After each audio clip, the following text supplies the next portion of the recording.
न कोई त्योहार था, न कोई उत्सव था, न कोई शादी ब्याह था। मैंने पूरे वर्ष निरंतरता के साथ पढ़ाई की। कक्षा सत्र 2023-24 में 92.67% के साथ उत्तीर्ण की।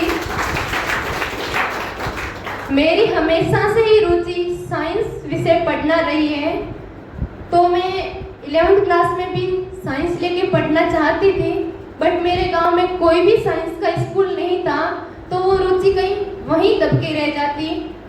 लेकिन किसी ने सही कहा है, अगर अपना दृढ़ निश्चय और कर्मठता होती है तो नेचर रास्ते बना ही देती है। मेरे साथ भी कुछ ऐसा ही हुआ। मेरे सरकारी स्कूल के सर ने जाट प्रतिभा खोज परीक्षा के लिए मेरा फॉर्म भर दिया। इससे पहले हमें इसे परीक्षा के बारे में कोई जानकारी नहीं थी। मैंने वो एग्जाम दिया और इस परीक्षा में मेरा चयन हो गया। उसके बाद मुझे वीर तेजाजी विकास समिति संस्थान के हॉस्टल में एडमिशन मिला। तब तक ऐसा कोई पता नहीं था कि डॉक्टर बनने के लिए नीट का एग्जाम होता है, ऐसा कुछ पता नहीं था। यहाँ आए, उसके बाद हमें गाइडेंस मिला और बोला कि आप 11th-12th के साथ नीट का फाउंडेशन कर लो। इसके लिए मेरा एडमिशन गुरुकुल कोचिंग इंस्टीट्यूट में हुआ। 2 साल तक मैंने निरंतरता के साथ पढ़ाई की और सत्र 2025-26 में मैंने अपनी 12th क्लास 96.00% के साथ उत्तीर्ण की। इस वर्ष मैंने नीट 2025 की परीक्षा दी, पर मेरा सिलेक्शन नहीं हो पाया, तो फिर थोड़ी निराशा सी आ गई कि अब क्या करेंगे, क्योंकि परिवार इतना आर्थिक रूप से सक्षम भी नहीं थी कि मुझे आगे जाकर पढ़ा सके। मेरे माता पिता अनपढ़ जरूर है, पर वे साक्षर है। वे हमेशा हमें पढ़ाने के लिए तत्पर रहते हैं। वे हमें पढ़ाई के लिए, पिताजी ने तो ये तक बोला कि जमीन बिक जाए, चाहे कर्जा हो जाए, पर तेरी पढ़ाई मैं पूरी करवाऊंगा।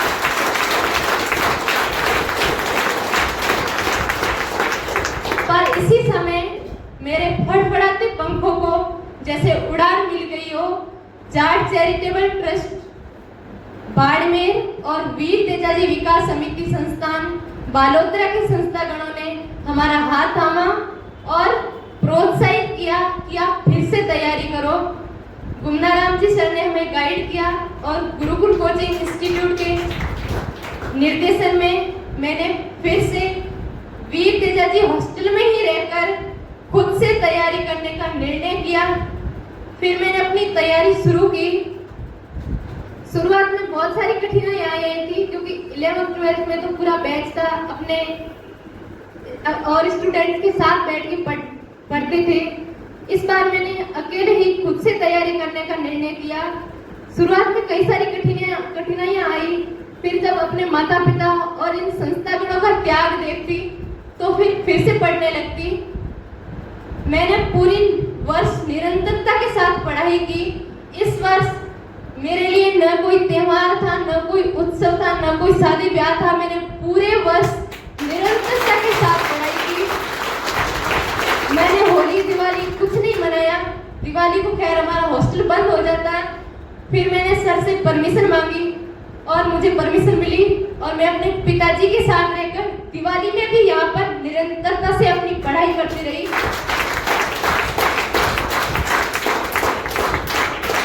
इस जर्नी में मेरा सबसे की पॉइंट कंसिस्टेंसी ही रहा है। और इससे मैं आपको ये बताना चाहती हूँ कि अगर अपन कोई भी काम करे, निरंतरता और ईमानदारी से करेंगे तो सफलता जरूर मिलेगी। अब मैं कई बार मेरे साथ वाले बोलते थे कि आप सारे दिन पढ़ते रहते हो, सारे दिन क्या पढ़ना होता है, दिमाग हैंग हो जाता है। ऐसा कुछ नहीं होता। ये सारी बातें ऐसे बेकार की बातें। ये अगर आप जितना ज्यादा पढ़ाई में गहरा जाओगे, आप पढ़ाई उतनी ज्यादा आनंददायक लगती जाती है।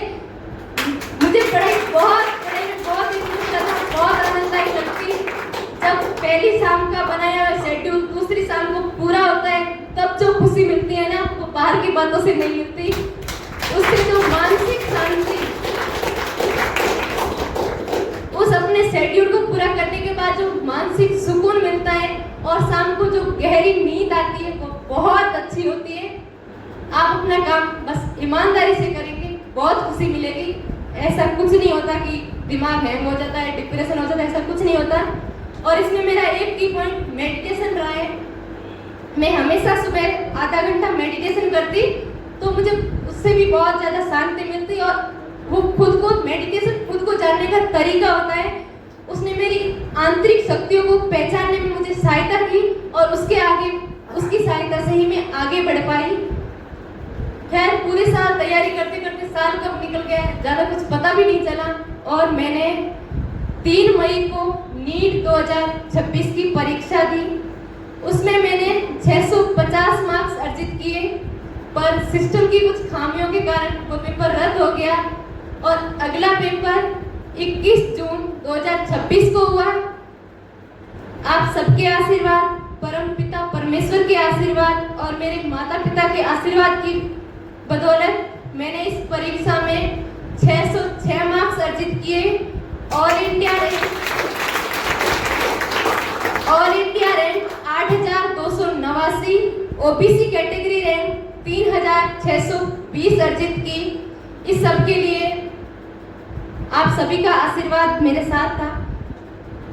मैं अपनी इस सफलता के लिए आभारी हूँ जाट चैरिटेबल ट्रस्ट संस्थान बाड़मेर, वीर तेजाजी विकास समिति संस्थान बालोतरा के संस्थागणों से, जो अपना अमूल्य दान देकर हम जैसे आर्थिक रूप से असक्षम स्टूडेंट्स को उनके सपने साकार करने का मौका देते हैं।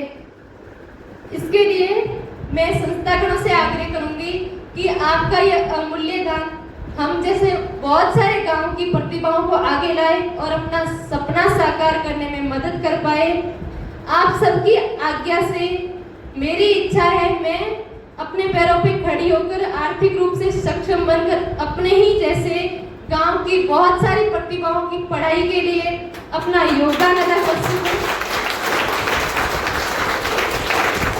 और एक अच्छी डॉक्टर बनकर मेरे सामने जो भी आए उनकी सच्चे मन से सेवा कर सकूं।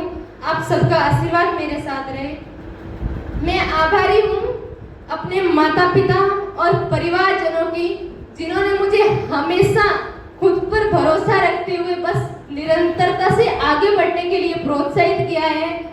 मेरे बहुत बड़े रोल मॉडल है मेरे छोटे मामा खियाराम जी, जो हमेशा मुझे बोलते रहे कि तू बस पढ़ाई कर, बाकी सारा काम मैं देख लूंगा, बस तू पढ़ाई कर।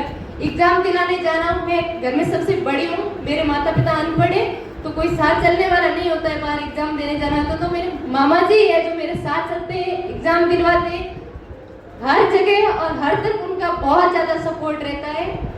मैं आभारी हूँ अपने सभी गुरुजनों की, जिन्होंने मुझे फर्स्ट क्लास से लेकर यहाँ तक अपने ज्ञान की बूंदों से संजोकर आगे बढ़ाया है। मेरे गुरुजनों ने मुझे जो व्यवहारिक शिक्षा और जो किताबी शिक्षा होती है वो सब दी है और उन सबकी मैं बहुत बहुत आभारी हूँ। और मैं मेरी माता जी के लिए बहुत ज़्यादा आभारी हूँ, जिन्होंने मुझे वो सारी व्यवहारिक शिक्षाएं दी है कि मुझे किस मोड़ पर किस तरीके से एक्शन करना है, किस जगह कैसे चलना है। समाज की सारी व्यवहारिक शिक्षाएं मेरे माताजी ने मुझे दी है। मैं आपको विश्वास दिलाती हूँ, मैं आपकी सभी शिक्षाओं को आगे तक अपने साथ रखूंगी और हमेशा जीवन में अच्छे कर्मों के साथ, अच्छी मेहनत के साथ, ईमानदारी से अपना काम करती रहूंगी, आगे बढ़ती रहूंगी। आप सभी का आशीर्वाद मेरे साथ रहे। आप सभी का बहुत बहुत